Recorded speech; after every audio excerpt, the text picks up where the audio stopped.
Alright, everybody, welcome to another episode of Anime Non Deska. What's an anime? So, this is another Soul Vision production. Your man over here. Yeah, man, what's good, man? It's your boy Soul, and we're at what's an anime? I don't know how to say it in Japanese. Probably gonna be like here somewhere. So, it's okay. And as for all the anime episodes, it's your boy Vaughn, and yeah, so, and as you can see to your left, my right, we have a guest. Yay! So we have a guest. 自己紹介をお願いします。はい、自己紹介メリと申します。You know. My name is Mary, and I'm originally from New York City, New York. And let's see, I was on the JET program for 5 years in Saitama, Japan. Whoa. Just came back last Independence Day, and I am a provider of cupcakes. As you can see, like those cupcakes were, what the kids say, bussin'. The cupcakes was slapping. Definitely was good. So what we do when we have like a new guest onto the pod, we usually have them go over what's like, you know, your anime origin story, like what birthed the weeb or otaku that you are. Where did it start? Oh, you guys know what that story? Okay. Yeah, sure. We got some time. My story was a bit particular because I was born in '89. So, so for me, the reason why I got into it is because I got into language. But that wasn't even the first part. It's because my first name is Mary, but my middle name is Yama, like Fujiyama.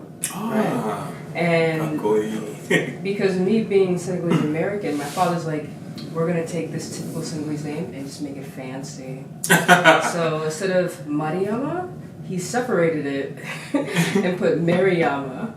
So with that, I was like, Yama. And then when I was younger, I was watching a documentary for some reason on TV about Mount Fuji in Japan. I was like, oh, Yama, like Mariyama or something. And this is me being 6. And I was like, okay. And then they were showing the kanji for pretty much Fujisan, and I was like, oh, okay, so this is the Yama, the mountain, right? So I got into writing that one kanji for mountain, and then I was like, let's write the other ones, and you know, in the whole title of it, and then I got into writing Japanese, and then it continued, right? And at the same time, for some reason, we had international TV in my home apartment.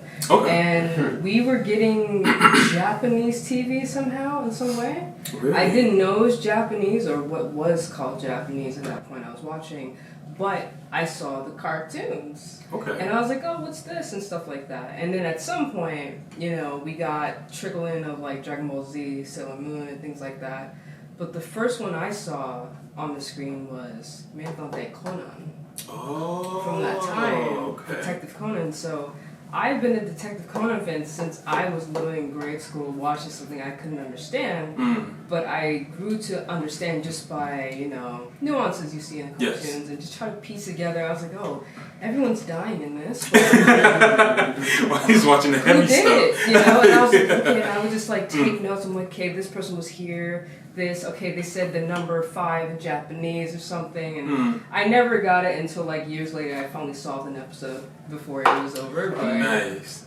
But I got into the way of Japanese animation through language, in that way. That's cool. Cause I'm honestly knowing, like, you know, a lot of my friends that are into not only anime but like into the language, like, you know, ourselves and stuff like that. I've never really heard that route. It was kind of more of like the anime first, then the language, not the language and then the anime. Oh, but that's cool though. I never heard a lot of people say that they watched Detective Conan first.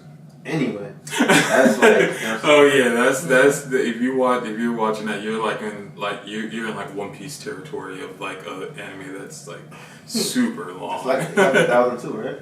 I think it's more than 1,000. Oh, yeah. More than 1,000. It's like I think maybe 12 or 1,300 at this point. Yeah. Roughly.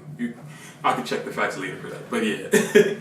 Okay. So you said that you lived in Japan for how long again? 5 years, from 2016 to 2021. Nice. So, what's it like being an anime fan over there? I'm pretty sure since that's the mega dome of it all and everything like that. What is it like? What is the community like? Is it something like you see over here? Or that since you've been back, have you seen how the anime community here is very controversial, but it's still a community. But what are some of the differences that you've seen from over there and then to over here? I mean, the first thing I would say to preface is that when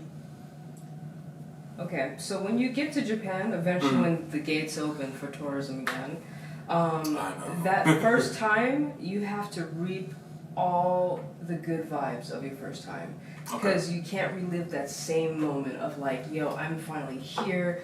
I'm gonna go to Harajuku, Akihabara. I'm gonna go to all the stores, get all the merch, get everything, all the figurines. Bring a second suitcase just in case, and just live in the moment, right? Because once you come back to that again, it's not gonna be the same as the first time. The first time is the best time. And bring cash. It's a cash society. Yeah, it's very much cash society. Very cash society. I've heard of Africa. They do have some. They do, but from what I've heard, it's very if you got cash, that's better than debit or credit. Yeah, it's a lot easier to get around. But with that being said, one thing I would say is a lot of people think that all of Japan is anime land, and that's not the case. So you have Tokyo, you have Osaka, and you have other just as popular but not as mainstream line major cities, from side to side.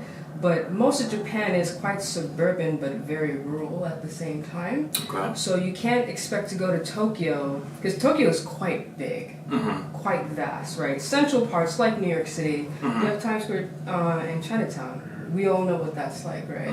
But if you go outside of that, you can't see that the same dynamic is spread out throughout the same city. It's different cultures, different blends happening in different neighborhoods. Gotcha. So so what I tell people sometimes, have fun, but be realistic that you can't be on anime 1000 level everywhere, because that's not how it is everywhere, right? You can't be walking around. It's a hobby, but the thing is, Japan is quite structured in a way where it's quite business. And some play, but some areas are more business than play. And some are the reverse. Roppongi is lit, right? Yes, I've heard, and I can't wait to get there. Yeah. Yes. But then Setagaya in Tokyo is more calm, more residential, more anything else. And it's just not everything is going to look like an anime. Yeah. Got you. But there's some little hub spots around there where, of course, you could do that. You could shop. The tourism is high, it's really good. But sometimes some people really fall into the fantasy than what is actually the reality. That's actually pretty good. Yeah. A quick a random Snapple fact. I know somebody that's in Japan. I forgot what part of Japan he's in. He's a teacher. He said there's a waterfall somewhere and they control the waterfall. Have you ever been around that? I haven't. It's random. It just popped up in my brain. That is probably true, to be honest. Things could be man-made in certain areas. There's some parts of Japan where nature is just so sacred, it's untouched. You have to get permission. Cabs can't go to a certain point. You have to walk the rest of the way in certain prefectures, especially near central Japan. And in some places are more industrial, where it's more made for entertainment, it's more made for convenience. It's a high convenience country as well at the same time. So there's a lot of secrets, and you can never just go in one trip and find all the secrets. Even if you're from your neighborhood where you're born and raised, you can still find new things every day. So it looks like this trip is gonna be super lit, bro. When we go, we're gonna be open it to. Yeah, they're still closed. I mean, this is currently still in pandemic once this recording is up, but yeah, that's pretty much all that I'm waiting for. I mean, my coins is just ready. Just as soon as they say tourists, should be I'm going to do fly up first class. I need to get there. Okay, well, thank you for sharing that. That's pretty dope. I know one of the places I'm looking forward to besides Akihabara, of course. I definitely want to check out. And this may just seem kind of just maybe a me thing, but I think it's really cool, looking it up. going to Nada. Because I really want to feed the deer, but like the deer, what they do is like before you feed them, they come over there and they bow to you, and then you feed them. Yeah, the What's deer. it called again? Nada. Mm-hmm. Like Shikamaru, his last name Shikamaru Nada. Yeah. Oh, okay. Yeah. I mean, I've been there on study abroad. Mm-hmm. I was there for a summer, Mm-hmm. and the deer could get a little bit nippy, sassy. So even though they could bow to you, they know you got the food. So it's like, do this, okay, give me the food. But what they do know is not to attack the Obachans, little grandmas, with the little parts of the treats. Because they're just only a few hundred yen. And you buy them, they're right then, the deer's like, buy it. Give me. Bite, nip, pull clothes. And it's like, hey, and they'll follow you, Some are really nice, but some are really hungry. Oh. But, they're harmless, really, but they'll stalk you for a few blocks. Yeah, we definitely gotta hit that up too, bro. Feeding deer. Yeah, that sounds amazing. I have to Google this. It's gonna be dope. So going into our next segment. So it's kind of like a what are we watching? So basically, when we do this, we just just talk about what we currently watching, or like or that's kind of like new, or if it's something that your backlog is. So like currently, what are you watching, bro? And we just like limited to like two or three. Yeah. Because I'm watching like 5, but it's like 3 main ones. Yeah, if we do that, we'll probably be we'll be going forever. So I'm watching currently the strongest made with the weakest crest. I think it's isekai. That's the isekai. I think just that name alone, it spells isekai. I think anything with a long title, I think it's isekai. Okay. I'm actually watching Dragon Ball Super again, so. Which part? The tournament. The last one. Yeah. The last tournament. I'm actually watching that. Okay. And, that's still just like from that tournament of power for all. I think that's the best art. I'm not gonna lie. It has been, and to me, like I haven't been like that psyched for Dragon Ball Z in forever up until like when I saw it when Goku was fighting Kefla and he did like his Kamehameha and then like slid across it like when she shot her beam at him.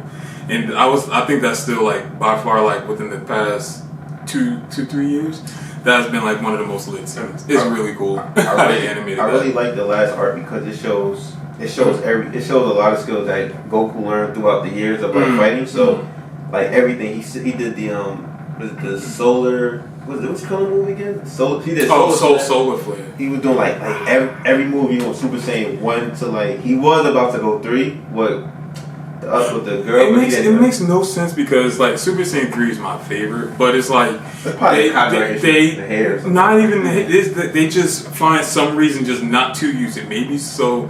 Well, maybe it's because as far as like animating it and all that stuff like that. But it's like how he can stay with this forever, like in the form of blue form, and then you go to Super Saiyan 3, he's like, oh, he can't stay that for too long because it takes so much power. What is that? Yeah, that's crazy. What are you watching? The question is, what am I rewatching? Really? Oh, okay, rewatching. Yeah. Let's see what we got. Let's see. So since I've been in Japan for so long, I was like, I had to take a break and reassimilate to be American. So I didn't watch any new series, but I have some, that like I see some trailers I want to check out later on. I forgot the names, but at the moment. But what I'm rewatching is one of my favorites I've watched in the early 2000s and rewatched it again because they remastered it. Fruits Basket. One of my favorite shoujos and a lot of people's, new shoujo's favorite. They're catching on the remaster but not the original one where it's just kind of weird. Like they were following a different tangent of the story, but they ended this time more appropriately to the manga. And that's just been a treat because sometimes, I just like to get emotional watching something I can relate to. Sometimes you need to feel the emotions up a little bit, Exactly. Remind yourself that you're human. Get a good cry. I think the last one I had a good I'm not afraid to admit I had like a good cry off this anime called To Your Eternity. It's kind of like an isekai, but it's oh my gosh, it's really good, guys. If you've never watched it, check it out. To Your Eternity. It's really good. The season 2 is coming out soon. Yeah, it's good. But as far as what I'm watching right now, Spy Family. It's Oh yeah, I forgot. I definitely was watching Spy Family. It's called Spy Family. It's so oh my goodness. So I've been reading the manga since I want to say December, maybe January. And as far as it being serialized, I think the latest manga that came out was like number 7. And I think I'm at like number 5, I think right now. But it's just so good, and when I found out that it was getting animated, I was like thrilled, because I was like, it's a really good show. Basically, real quick synopsis, it's just it's about a guy. He's like the world's famous spy, and what's his name, Twilight. So what he has to do, so this new mission that he has to do, he has to get like see why this what's his name? I think it's like Desmond something, but he's like, just typical bad guy and everything like that. And so basically he's like a part of this school. So what he has to do is he's doing it in steps. So he's a spy. He pretty much has to find a wife and a daughter, just so he can, have a ways to like get to infiltrate the school through the daughter and stuff like that. So he finds his wife, she's an assassin, and the daughter is a telepath, and it's kind of like crazy how they all work, and it's really good. I don't want to keep spoiling. I think I spoiled it enough, but it's still really good. So Spy Family, check that out, everybody. And what else am I watching? Steins Gate. I did start that. Steins Gate is I like time travel stuff, as you can see in the headquarters of the pod. It's a lot of Doctor Who stuff right here, so time traveling is really my thing. But just mostly those at the moment. Yeah, and then as far as like anything that's coming out, is definitely excited for Bleach. Oh my gosh, can't wait till October. Chainsaw Man for the summertime. You said Bleach? Yeah, Bleach is coming out with its the last arc that Tite Kubo did in anime, like the 10,000 year blood arc is finally coming out in October. Okay. Yeah, that's probably like the most like lit thing, like I'm super excited for. That's in Chainsaw Man, as Solo said. And what else? Oh, an anime called Blue Lock. It's a sports anime that's going to be done by Mappa. I swear, like, the people at Mappa just really need. I hope they get in the coin, because every time you turn around, they're animating something, and they're like one of like the top studios right now, along with Ufotable, that's animating Demon Slayer. Oh. What sport is it though? Soccer. Blue Lock is soccer. So basically, is it new or old? It's the manga just came out last year. It's about like about 10 volumes in right now. But yeah, it's a sports anime, but it's kind of like a dark sports anime. So basically, like the players and everything like that are kind of like in this like institute and everything like that. So they in order to get their freedom, they gotta play soccer, and it's kind of like not like your good old soccer that you see on TV. It's very like. Yeah, it's pretty lit. And yeah, anything real quick you guys anything that's coming out that you know about that you want to watch, or that's going to be we want to put our viewers on? Spy Family. Yeah, Spy Family. I'm just waiting for like Attack on Titan to finish so I can and that's a good and here we go. That was a good segue, because I want to talk about some anime news, and that's the first one that's up there. Attack on Titan Part 3 season finale Part 3. Let's try to chill. What's going on? Let me just say we're choosing violence today. Wait, I still have not seen the Part 2. Okay, well, I'm almost spoiled for it. Wait, season finale part? Season finale part like, what is 3. That? What is that? I don't even know what that is. It's just an extra extension. It's extra extension. So basically, what season 2, the season that we just left, was combined of four manga volumes. Okay. This last part is 2 manga volumes. I don't understand why they just didn't just finish this. And now my thing is like, since they went this route, I thought they were going to go a movie, because I know what. So there are like 2 endings for Attack on Titan. I know the first ending already. I kind of went ahead. So it was kind of like, I was like, it's a very mid ending, which is why the creator, I forgot his name, it's escaping right now, but he created 2 endings for the manga at least. Mm-hmm. But the thing is now it's an opportunity for it to be like an anime only ending. So, and it's like, and now it's like, dude, how do we feel about shows being dragged out like Attack on Titan? Because it's like, to me, I think they're dragging out like a super mid ending. You know what I'm saying? Like, just end it, like, you know, just like let it, you know, fly away in peace, you know, and everything like that. But me personally, I don't think like dragging it out for like an ending that we all know that most people that read it already knows is just kind of like, this isn't the way. I think that's completely justifiable in feeling that way, because even for me, but I just want the closure from it because I enjoyed it for the whole ride. Mm-hmm. But then sometimes things are, you know, there's a lot of factors to where it is business at the end of the day, especially if it's a streamlined mainline series. Okay. That people could say is overhyped. People could say it's just, you know, not hyped enough. It's really good. They love the action. They love the gore. I do. And, you know, but also sometimes, you know, when something's so good, you're just like, I don't want this to end because this really makes me so happy. Okay. Like once in a while in the season, but some people don't know how to let go and let things end.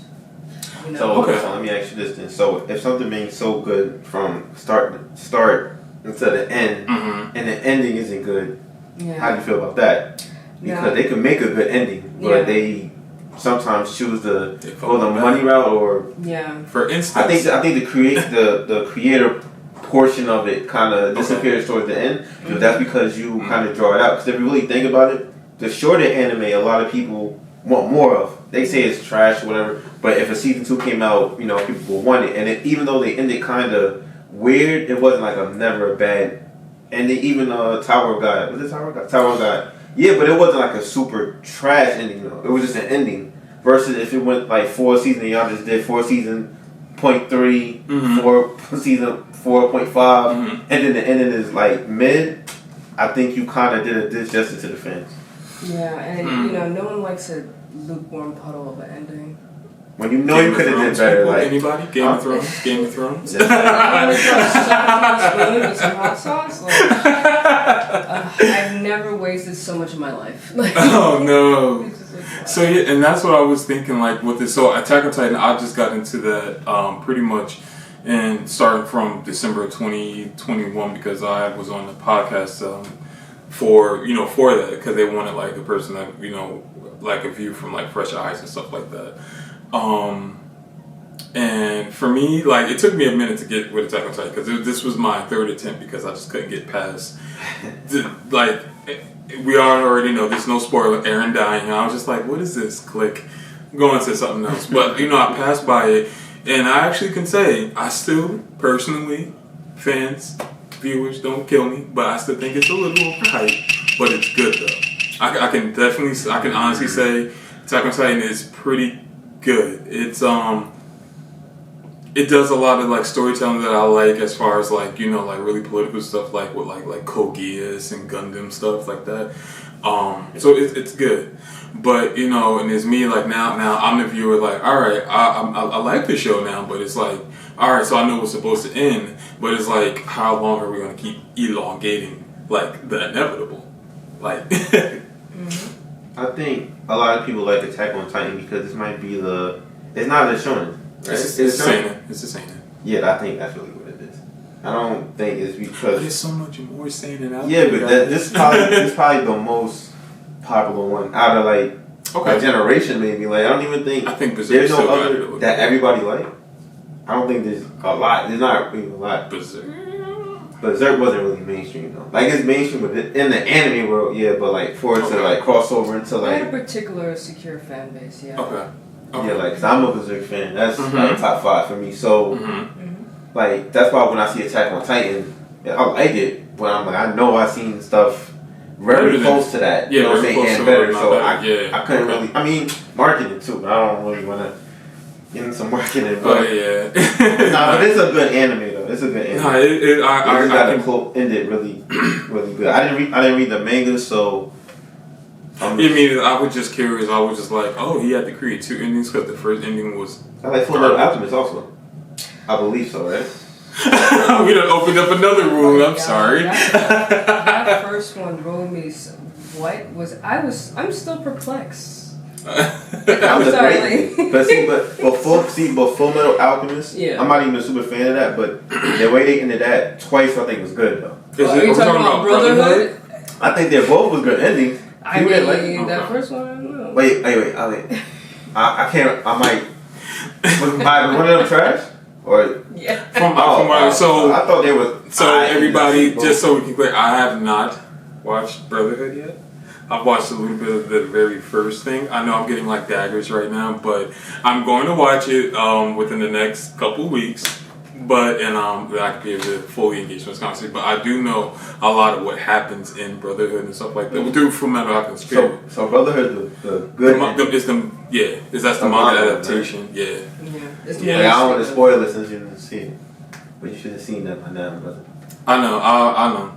Yeah, I can take criticism. I can take that criticism. I should have done that already. So yeah, that's pretty much what I want to talk about for Attack on Titan. I like how that segued to that.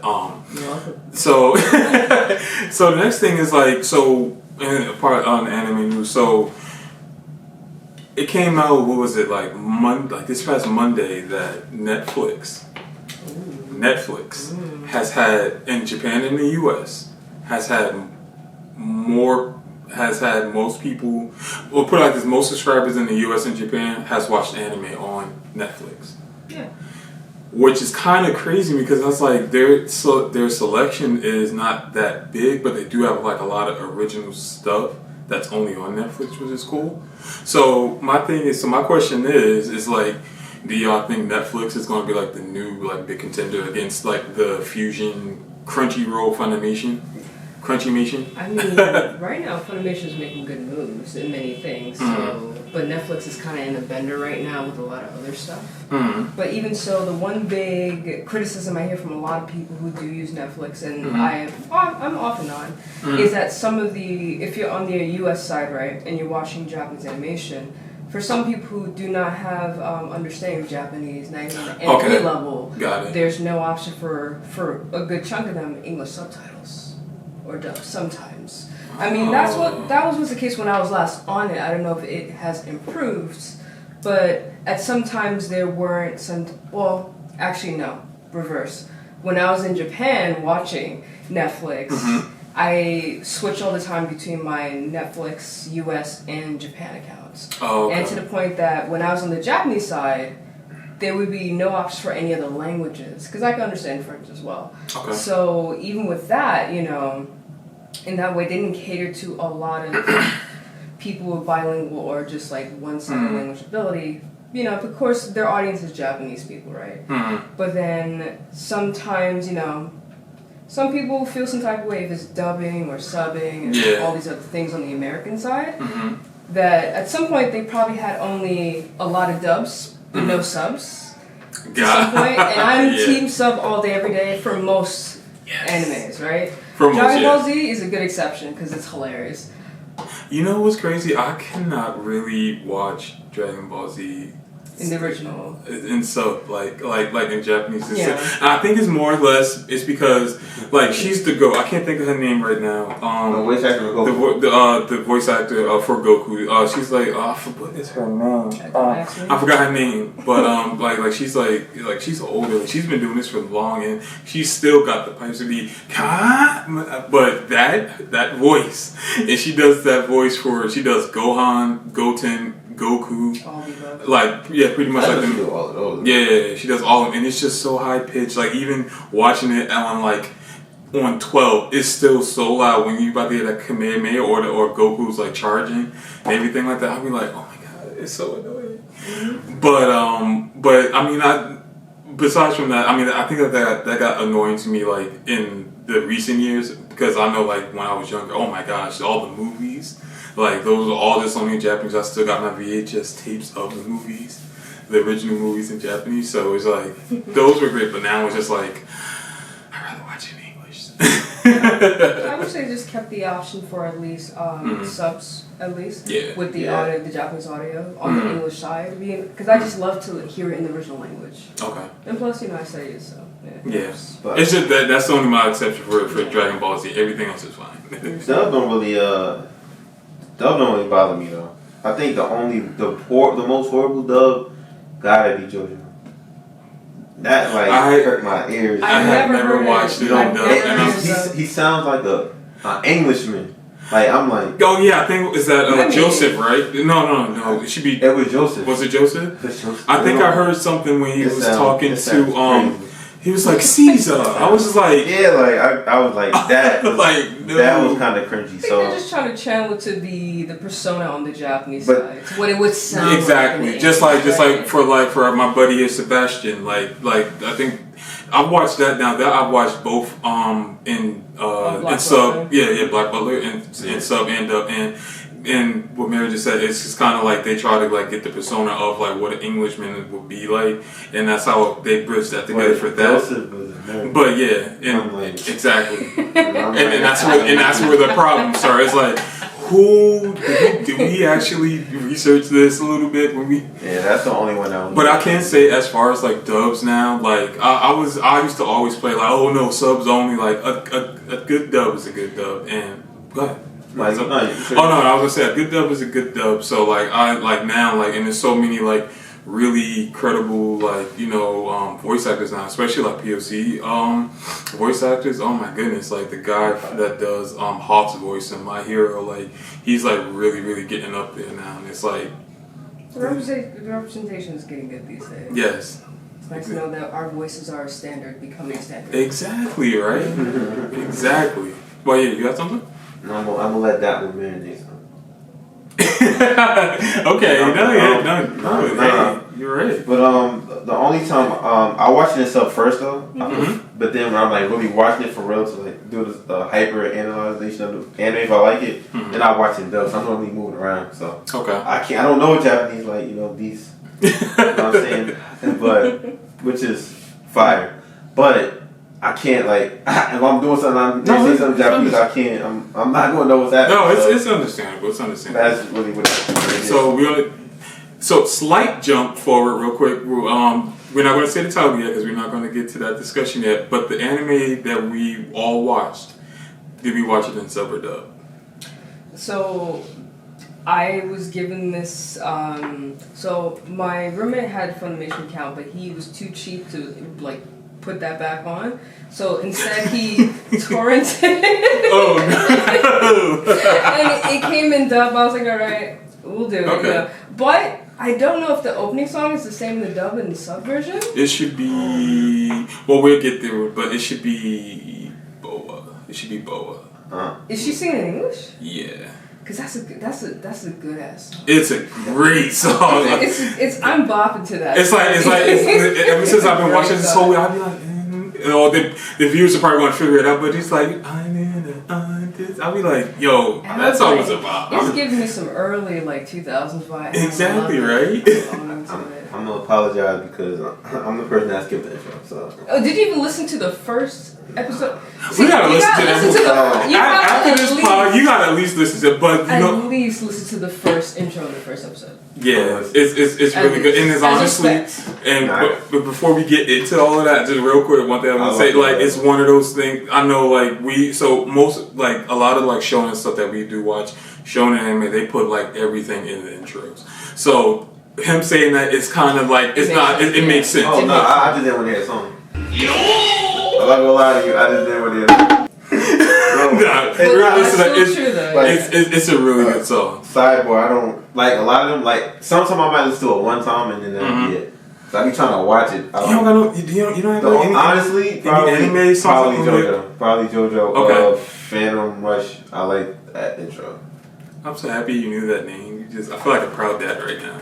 Anything JoJo that my friends are it's really cool. I seen the anime. Did you see the name yet? No, not yet. We're gonna. I watched it in dub. Yeah, so there's a lot of information coming at you. Yeah, in that type of anime, I would have expect. I think one of our other buddies that watched it, I think he watched it in Japanese, and I think that's why he really didn't understand it as much because it's a lot of Japanese nuances in this show and stuff like that. So that if you don't really understand the language and the culture, it'd probably be extra WTF. I went straight to dub. I mean, what I could say is since I just went all in and watched a good chunk of episodes past halfway, and watching it in dub as I got it, I was like, it's actually not that bad because give or take, remember the standard for the time, whereas anime was creeping in for our generation as kids.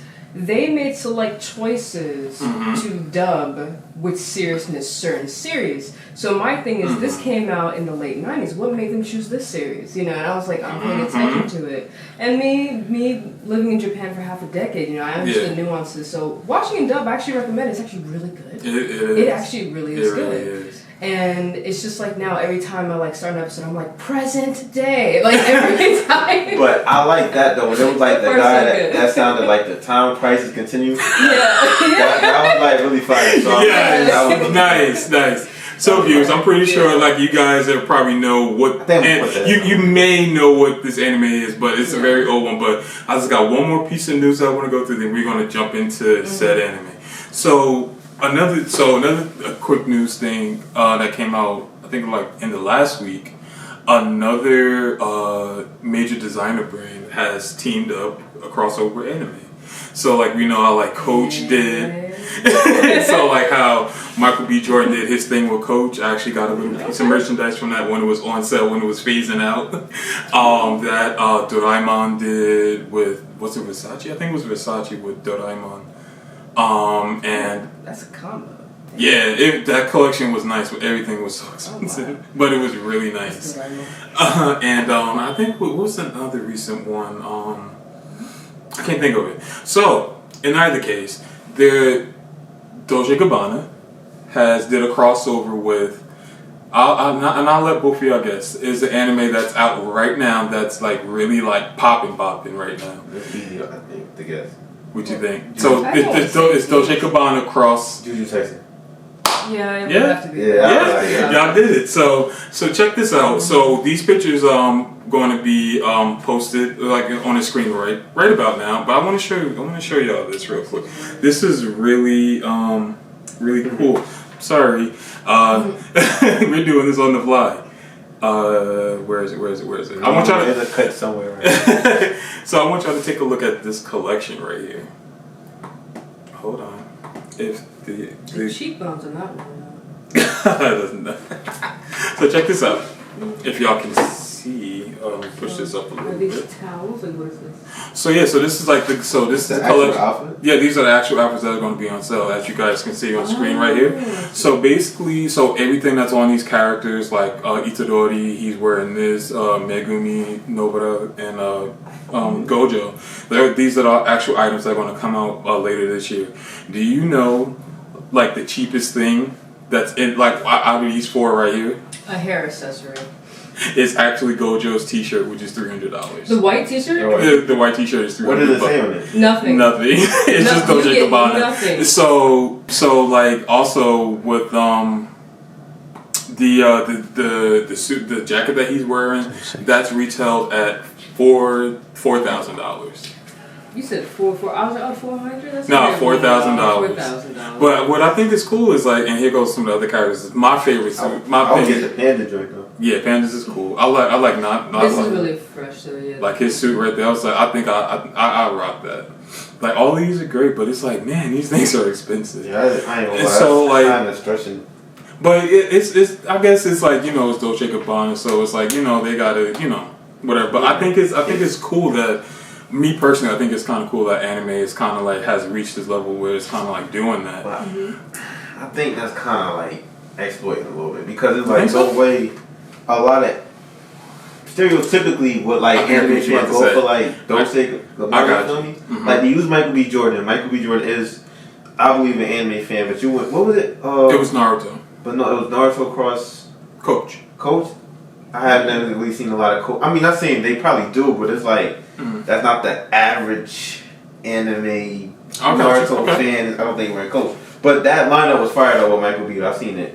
I have a bag I can show you before. Like you can't get like a Nike. Do they do that? Like do they even no, actually, no. Wait, somebody did one with Champion. Naruto did a crossover with Champion last year, and it was pretty cool. It was like, you know, like their sweatshirts and stuff like that, but it had like, you know, like the character on it or something like that, or like the Sharingan or something like that on it. It was pretty cool. To add on to what you're saying, right? I think it's more geared towards to those who see themselves as maybe a high set of fans, but also collectors. Because depending on the price point of the brand, because some brands are more easier to afford for some people, everyday people, exactly, versus those who just want to get it because they could be something like a sneakerhead or Supreme head, whatever you call people, Supreme. It's a hype beast.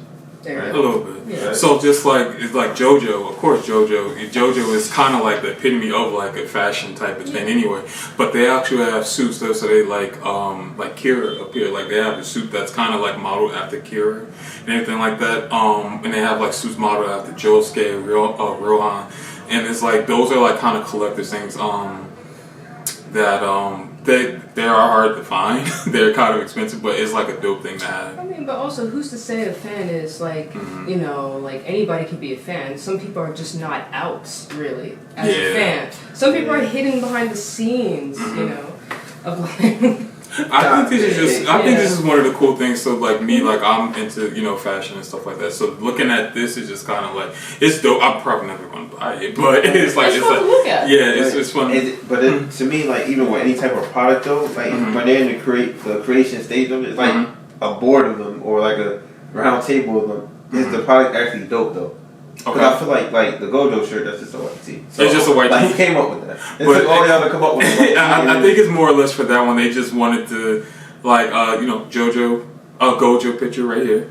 It'd be like, they just kind of like put it together and it was like, this adds on to it. But my thing is like, okay, but it really don't. This is why I know it's a trying like onto the marketing bag, but it's like it don't make sense. Like for JoJo, they wear suits, so of course you're gonna. Collab with a suit company or something like that. But this, it's just like. Well, how about this? Let's put it in this perspective. So let's say you are the board of men who are, head of marketing for this brand, right?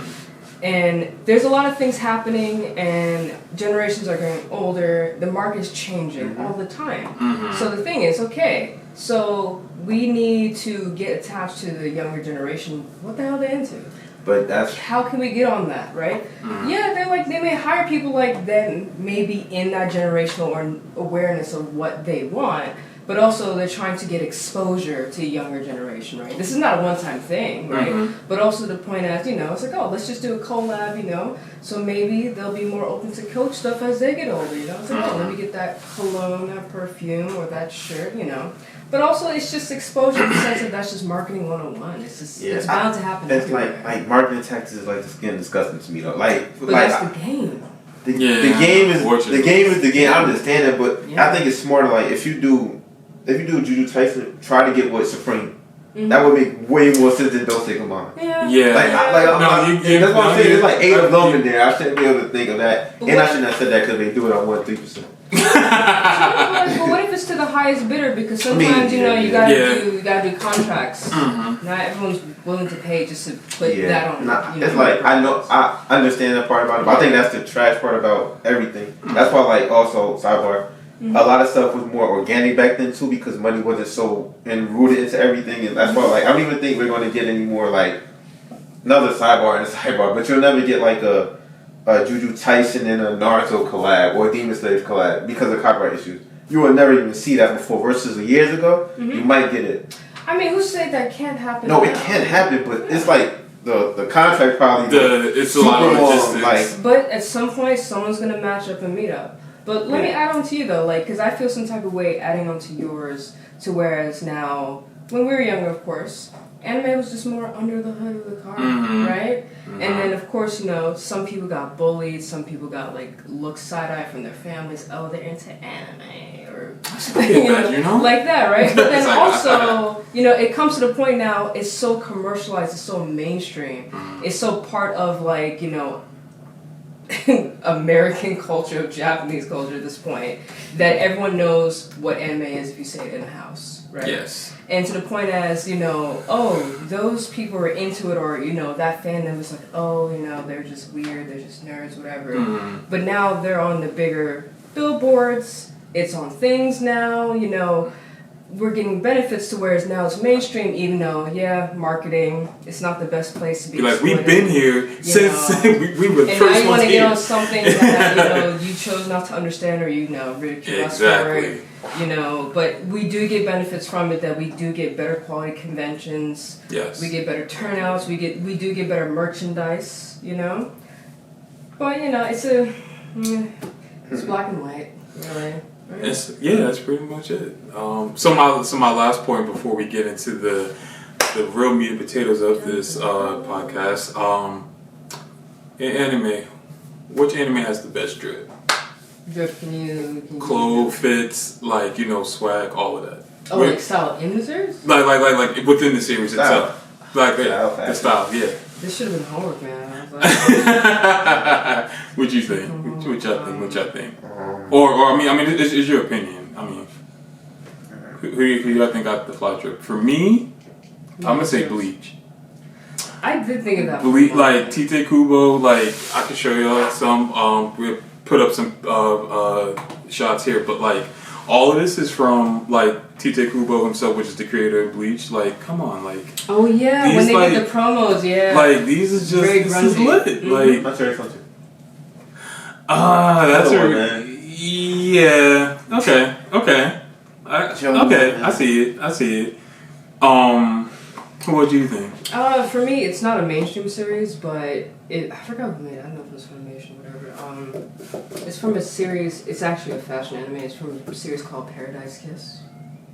I've heard of that. Mm-hmm. But that's cheating though. That's a fashion anime. Why would I just think that? Well, no, yeah. I mean, I was honestly expecting one of y'all to say, because I know a lot of people say it now. Not saying that y'all are everybody, but a lot of people say Yu Yu Hakusho has like the best drip in all anime. And I'm like, 90s, yeah. I think for the 90s, yeah, nothing could beat it. But I think Bleach to me holds it down still to this very day. Like looking at things like this, like come on, like it's just pleasingly aesthetic. I think Jujutsu Kaisen might be coming up. Yeah, they're going. Yeah, I kind of feel like, you know, that's going to come up, and which would be okay. You know, I'm all for that, but yeah, I think Bleach may still got it, but Killua, yeah. I think all the hunters they was kind of fire. Alrighty, so as we were talking about earlier, everybody, the anime that we were just kind of like talking in, like, you know, in code with and everything like that. So, mostly every part that we've been doing for the past couple of episodes, past two, we would kind of unanimously, or I would pick an anime for us to, you know, to check out and everything like that. So the last one we did was the global phenomenon of Tokyo Revengers. That was a fun one. And so this time I wanted to get my super intellectual thinking friends to embark on an anime that I found this anime when I was in high school. This would be my third watch for this anime, but I found this in high school when anime was still kind of like, it was around the Big Three era, but it was like, that was like the most thing that was out was just a whole bunch of shonen shit. And so I found this on, if y'all remember the old good TV network G4. When they show like, you know, like this really grungy anime like Blue Gender, Parasite, I think, Arrow Proxy. And so there was this other one that I never really watched all of those, maybe a little bit of Blue Gender, but I got kind of tired of seeing giant roaches. Kind of skeeved me out a little bit. But there was this one that we're talking about now, which is called Serial Experiment Lain. So I'm going to go real quick, read a quick synopsis of it real quick, and then we're just going to jump right into it. So, Serial Experiment Lain. It says, Lain Iwakura, an awkward and introverted 14-year-old, is one of many girls from her high school that receive a disturbing email from her classmate Chisa, the very same Chisa who committed the very big unalive. Lain is neither the desire nor the experience to handle even basic technology. Yet the technophobe opens the email, and it leads her straight into which is called The Wired, a virtual world of communication networks and strange men, similar to what we know as the internet. Lain is turned upside down as she begins to encounter cryptid mysteries, one after another. Strange men called the Men in Black begin to appear appear wherever she goes, asking her questions, and somehow knowing more about her than she do herself. And with boundaries between reality and cyberspace rapidly blurring, Lain is plunged into more surreal and bizarre events where identity, consciousness, and perception are concepts that are that take on a new meaning. So yeah, just by that synopsis alone, this show is very it's a lot to unpack. So before we get into this, we could pause right here, and I advise you all to go and watch those 13 episodes. It's very short.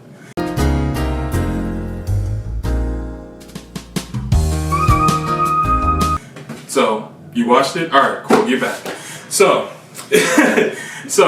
Lain, what did y'all think? What some just some blurbs real quick before we start like really diving in.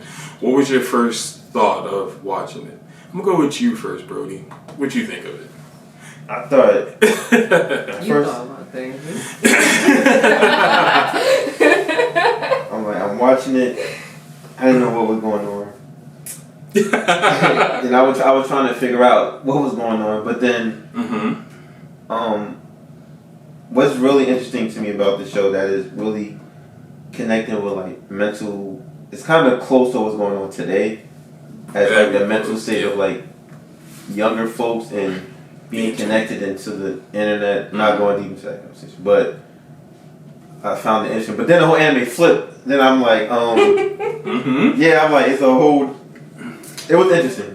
I had to like really like focus. At first I was like half looking at it, and I was like, so yeah, that's one thing about this show which I kind of knew from after my second watch. You cannot watch this half-assed. You have to like because this is more of an anime it's like the dialogue is very minute and it's very like you gotta hear and see like everything that's like really happening because there's so many like different cues and stuff like that. Like even when like jumping a little bit ahead, but like even when she goes into the wire, all you hear is the telephone poles and like wires, like the buzzing of the wires and stuff like that. That's kind of like symbolizing, that's where she's like, it's not the real world, it's the internet. Mm-hmm. So yeah, everybody, this, like I said, this show is a very much, it's a lot to unpack. What's your view on it? What's your overview of the show? I really enjoy subgenres that include a good slice of something psychological, because that means I cannot know where the hell any of it is going, which is great. Because usually I figure out what's happening midway or early. Yeah, exactly. So I'm just like, okay, what is the show trying to show and or tell me at the same time? And usually, so I was like, all right, I'm going to take this seriously. So I was like, I got my little cute notepad, and then like by some episodes, you understood this sign. I had like questions, and I was like, episode 1, she's wearing the cutest kigurumi I've ever seen.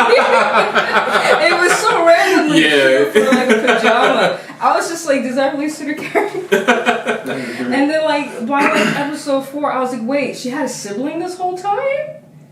Yeah, and I was just like, where did she come from? I was like, is that a friend? I was like, no, that's a sister. And I was like, wait, episode 8, how do you leave your sister in the street like that? I said the same and you walk away. So I said the same thing. Even when I just rewatched, I was like, she really was just like, is that my sister Lain? I was like, bye. She need to get out the street. She just walked away. I was just like, wait, if my little sister's in the middle of the street, I'm gonna say, get the hell out the street, kid. I thought it was. Wait, what's your thought? Yeah. When it was the Amazon thing, I said Amazon, like the delivery. Yes. And she didn't know what it was. I'm like, why did you give it to her? He didn't ask for her name or nothing like that. So I'm like, He's just trying to do his job. Yeah. Go ahead. I'm like. I just had many questions. I was like, another question was, so were the parents in or on it or not? I don't know if the parents were involved or not at a certain point. And I was just like, okay. And I was just like, because the thing is, I was just looking at the body language of the mother and the father. There's a point where they came together, he was sitting down, the mom standing up. They felt like they clicked, but they didn't click at the same time. Exactly. And then he brought it close. I was like, oh, so this is not a hug. I was like, do they like each other or they just understand each other? Yeah, Like they cool with each other, they're just kicking it. I don't know. It's giving a lot of dysfunctional. Dysfunctional distance. Yeah, So do they even like each other? They just coexist. The mother never makes eye contact. Never. She speaks in like such monotone like voice and like. And so like is that all you had? I'm sorry. So basically, I was just going to my overview on this. So me, when I watched this show, I watched this when I was like a freshman in high school. Watching G4 late at night when I was supposed to be in bed for school for the next day. And to me, it honestly felt like a fever dream because at that time, it was like I'm just off the hypes of like Dragon Ball Z, Yu-Gi-Oh, just everything that's fighting and yelling and stuff like that. But this was just like. I was just so like enamored and captivated by it because it's like it's not doing all of that, and it seemed like this is very sci-fi, and I'm really into sci-fi, so I was just like I'm watching it, and at that time like I watched it and I said it was good, but I didn't know what the hell was going on. But now when I rewatched it like in my uni days, I rewatched it again. And I felt like it was like early like 20. I think I rewatched it again like in 2012 or something like that. I rewatched it again. I was just like I could see some similarities with what's going on today.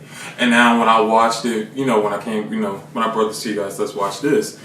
I was just like before I watched it, I said, oh no, this is definitely what's happening today in the real world. Like, what's, in IRL right now with this show. And it's crazy because this show came out in 1998. And I think when I first watched it, I think maybe it was like 2005, maybe 2006. And it just really, to me, I think this is one of the many animes that's like back in the day that really, it still holds up. But just like an overview on it, it was just, like I said, for me, it was just like a lot that was just happening and I didn't understand at first. But, just seeing like how like, I would say, I guess I could put it as like just seeing like how the internet really just like, really can just fuck with you, pretty much. I was trying to figure out, I was like, how come our computers can't talk to us by now? Exactly, we got to talk to it first. That came out in the late 90s. And I'm just and so basically, with the computers that we're talking about for the show, it's called a Navi.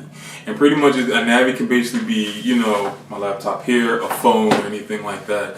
And it just have like this super, like it's like a super AI, which is not good. It would be this good day and age, but yeah, for that show, it was just like a super AI that just knew like everything about you just by like inputting your voice and everything like that.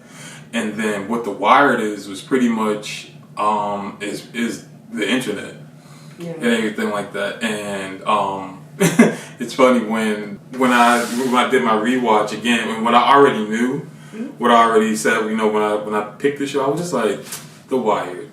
This is becoming the metaverse. This is very much the metaverse. I'm trying not to say it. He's trying not to put it in the universe, but it's already too late. Yeah, it's so much like when you think about just like the parallels of that and of the show, it's just like, wow, that's kind of what this is. But before we go into like all of that stuff like that, let's go through like some of the characters. So it's really only like a prominent character, which is Lain. But I guess I don't want to sound insensitive to say this right, but like a disorder that I've just kind of got a little bit more known about, especially if you're watching Moon Knight on Disney Plus. A character suffers from dissociative identity disorder, and so that's kind of what Lain is going through. Did y'all pick up on that? Yeah. Pick up on that? So Lain, so the character is one character, but she has like different personalities, and they start to impede on each other as like the episodes go on through and everything. So it's like the Lain, which is the main character, her regular like reality form, I guess you can say. She's like really shy, timid, introverted. She has friends, but she don't fuck with them like that. She's just like whatever. And then there's a Lain that's in the Wired. That's in the Wired. That's kind of like controlling everything, or just kill someone? yes. So then, yeah, she's more like bold, and as you can see, like, you know, she's all like laughing and giddy, and just is like mad, like cynical and everything like that.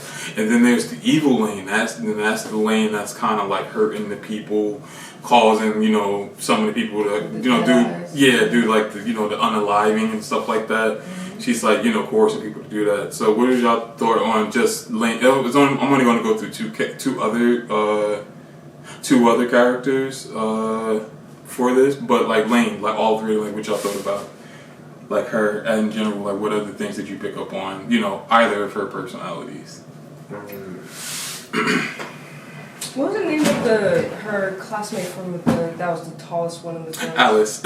Alice. I felt so bad for Alice. She's like, you're a whole new different person today. It's like, who's that? Like, you know, every time I was like, you know, I'm confused too, but I got it near the halfway point. But then, I don't know, because the question is, did her family really notice?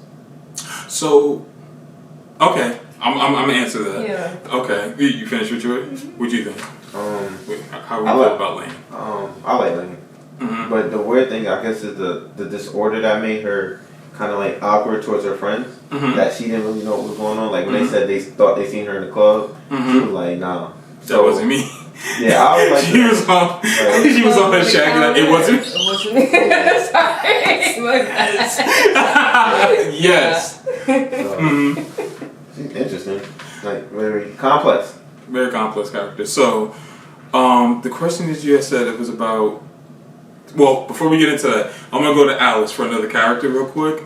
So Alice, to me, I think I wrote that in my notes. She was kind of like the symbolic representation of the real world trying to ground Lane.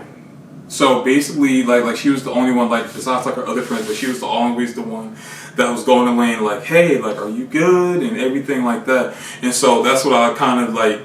That to me, that was my interpretation, and that's what this anime really is. It's a lot of viewer interpretation, which make this anime like really like a go to anime.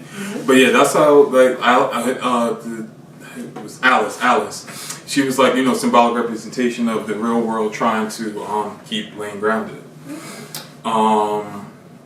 And the thing about her parents, what you said about her parents, so I think her parents, to me, they didn't really, I think they said a little bit, but to me they were just like, I want to say like a bug in the computer, pretty much, that just kind of like, so deep. It was kind of, I think I viewed them as like a bug in the computer, like, as you can see, like, her father was like, you know, like, even when the part, I think I'm jumping ahead. Like even the part when he was like, all right, I gotta go now. Like this is it. And it's like, and she's like, well, were you really my father and stuff like that? And it was kind of like, yeah, like, you know, I mean, he acted as it, but he was merely nothing but like a bug or a program, a computer program, you know. So yeah, just hopefully that answers your question a little bit. But I did get it kind of like a program to help Lane.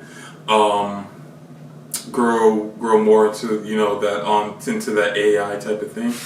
Yeah. I have a random tangent question. Yeah. I'm trying to. I forgot the name of the character where it was like an all white background surreal world, and it was just like you don't see. It was like a Miss Vellum type scenario where like you didn't see the top of his body. We saw his legs. Oh, so he was red. He was red. Yeah. Like he was kind of like a godly character at some point.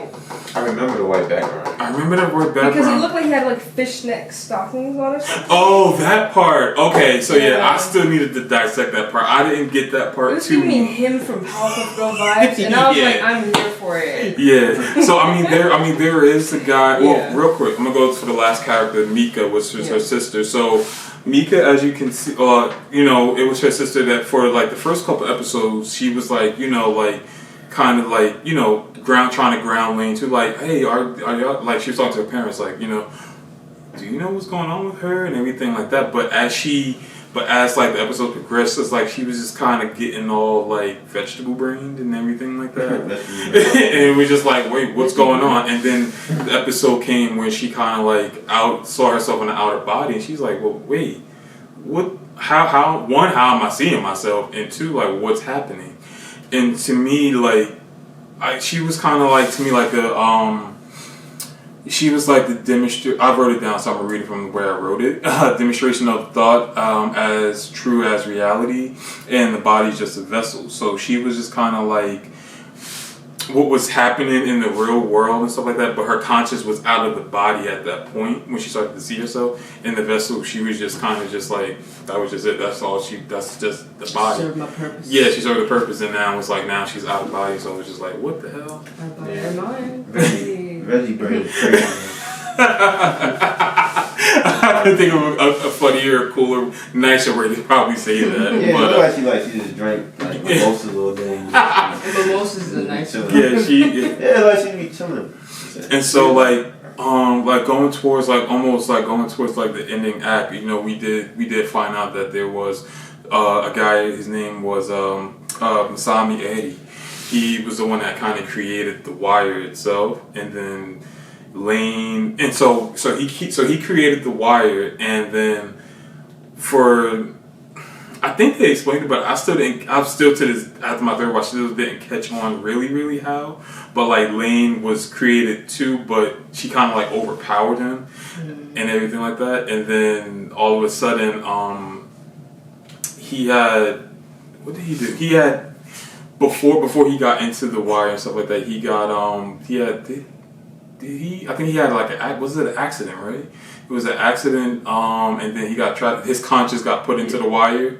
Or something like that. I forgot about the accident, but I think his conscience got put. Yeah, his conscience got put in the wire and everything like that. So we did find out that there was somebody else before Lain, before she kind of got all powerful and everything like that. But yeah, I think that's all of the characters. So I liked the little dude that he was like date me. He like he's like dating. Oh snap! Bye. Yo. And I was like, yeah. Should be like that. What was I gonna say? So, I think this show has like a lot of recurring themes. I know one of y'all agree with me. So some of the ones I wrote down, I obviously want to hear y'all's too. But I think some of the recurring themes across this show is like religion, because they do talk about like the perception of God or a higher being and stuff like that, and then that whole thing, and then we have like communication itself and reality. We good? Okay, good. So yeah. As far as like the religion part, like that was the one that captivated me the most, because it was like because they really like went in like trying to like show you like is like perception of like what is a God, like in between reality and like this new way of living that they're kind of trying to live through now, like living through the internet. So I thought that was a pretty interesting thing that they were kind of like putting in there to think of. What do y'all got? What do y'all think of some themes that y'all saw in there? I mean, I agree with the theme of religion, because that really just, because I knew at some points with sci-fi, it always sometimes come at the perpendicular, of religion. And I was like, right, here we go. I was like, there's always some type of, what do you call that, presence of or noun. Mm-hmm. I can't English no more, being in Japan for so long. I don't know. I was going to say, just say it in Japanese, but then we have like a whole bunch of viewers to try. There's always some type of kami-sama like person in a series kind of like this in the sci-fi, and I was like, it's bound to pop. Oh, there it goes. But yeah, I just feel like it's what I could say, because you pretty much said all the themes I was gonna say is overall, I do enjoy how the creator of this story is able to fit all these themes intertwined to actually make a straight-laced story. Yes. That's full of enough enigma that is tantalizing, but enough curiosity that it makes it mysterious that you want to go deeper and rewatch it more than how many times, appropriate. Because it's something you got to watch at least 5 times in different stages of your life, as you're trying to do right now. Anyway. And that just happened coincidentally. Because you probably get something out of it every single time. What about you, bro? I got a question though. With the historical facts accurate? Yes, accurate? Most of those. Yeah.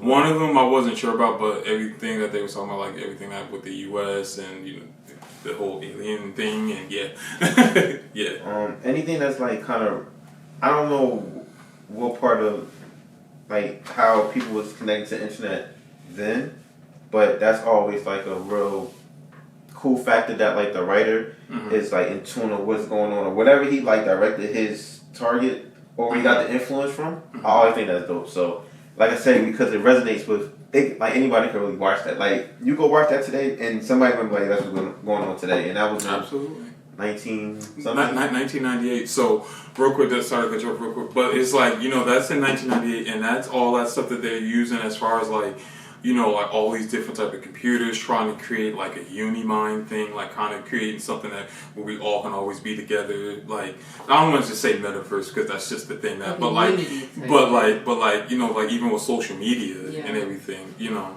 it's kind of like. I think this writer was like really pretentious and like was ahead of his time, like knowing like, you know, like in the years to come, like that's how like the internet, even though it's not as crazy as Lane like that, but it's like it's really like almost one-to-one.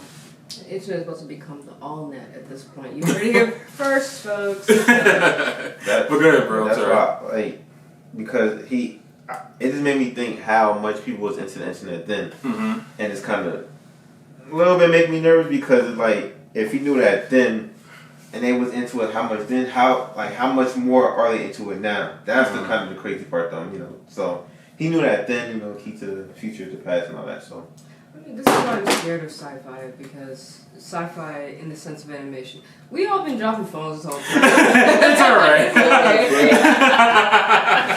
It's just like kroom kroom. It's just my phone. It's sturdy, I would think. It sounds very sturdy, but it's like every time I watch like a animated sci-fi bit, it always makes me feel some type of way, in a foreboding way, that it's just gonna suck in many few years from now. I'm still messed up from the Animatrix. I think I'm still. I think the Matrix and the Animatrix wants to be Lane. No, but it's just like but I'm still messed up from like the whole robot like revolution. I was like, oh no AI. But it's just like, it's like I'm trying not to go deep into that because that opens, but it just shows you how much people give themselves to the internet though. That's the problem, you know what I'm saying? So it's like that's it. That's the issue. Like I realize that, so when I see that, it's like people. It's a scary thing. So that's basically what it is. Though. And that's what Lane was doing. Like she was like giving like, you know, like the first Lane, like the Lane that was in the real world. She was just like, you know, once she was able to get a Navi, all she wanted to do was just keep upgrading it. It's just so she can keep putting herself like more in there and everything like that. But what do you guys like? I know I never really did a rating system, but would you guys would rate this anime out of 10? 10 being what? 10 being the greatest, like you know, greatest, like not the greatest, but like super, like amazing, recommend to everybody. Okay. I put it to like a solid 8. Okay. It just depends where you are in life to be able to conceptualize it. Yeah. That's it. It's something you gotta watch again. So absolutely. Everybody, this anime is not one that you watch one time. You need to watch it at least 4. And I've seen it once, maybe 5. But it's something that you get something out each time you watch it. Me, I'm gonna give it a solid 9. This anime is in my top 5. Anybody asks me my top 5, this anime has definitely it's always. Where is it in your top 5? Oh crap! I never really did that part, but it's in my top 5. If I could, and I could recommend this to people, but like it's like, and I don't want to say I want to recommend it to my pudding brain friends or my smart friends. Like I want to recommend this I want to recommend this to everybody, but it's like really something like if you're into. It's an anime that's really into psychological, avant-garde type thing, very philosophical and everything like that. So, yeah, but I guess I think we're going to be ending it now. I do want to thank you, Miss Mary Chan, for coming on to our show. For coming on. I'm glad you can make it. Hopefully we can have you on again. Hope you enjoyed our company and my weebness and all that good stuff.